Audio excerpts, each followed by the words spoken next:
ASICS Kayano 24. To je ASICSov paradni konj med stabilnimi modeli. Stabilni model to pomeni, da ima na notranji strani učvrščen podplat pod stopalnim lokom.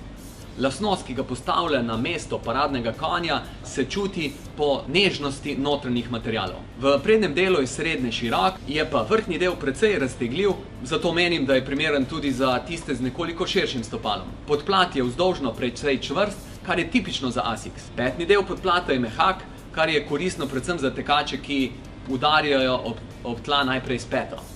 Opetnik je precej visok in nekoliko ožji, je pa precej oblazinjen. V primerjavi s predhodnikom, torej s Kayano 23, ima nekoliko tanjši podplat. Kayano 24 je dobil nekaj več svobode okoli gležnja in mogoče več dinamike. Zgornji del je narejen iz visoke zračne mrežice.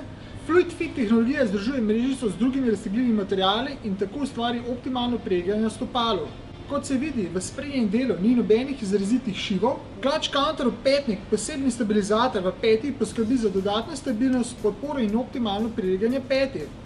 Flyfoam pena je za 55% lažja od industrijske EVA pene, odlikuje odlično sposobnost povrnitve v prvotno obliko. Gel v petnem in sprednjem delu absorbira naletne sile, ki nastajajo po pristanku.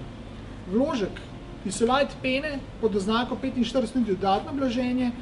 Dynamic Duo Max podpora pod sredino copata optimalno podpre vaše stopalo in preprečuje prekomerne zračenje stopala navznoter.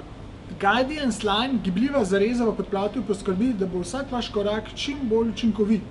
Ahar guma na podplatu je nameščena na najbolj obremenjenih delih in zmanjša obrabo copata. Ne smemo zanemariti tudi Impact Guide System, ki združuje vse tehnologije in prispeva k vodenju tvojega koraka ter podpira čim bolj naraven slog teka. Moški ga lahko kupimo v teh barvah, ženske pa v teh. Komur je všeč ta model, naj poskusi tudi ASICS Luminous 3. Od Kayana 24 se razlikuje predvsem v tem, da ima debelejši podplat po celi dolžini, v sprednjem delu pa je tudi nekoliko širši. To je moška barva in ženska.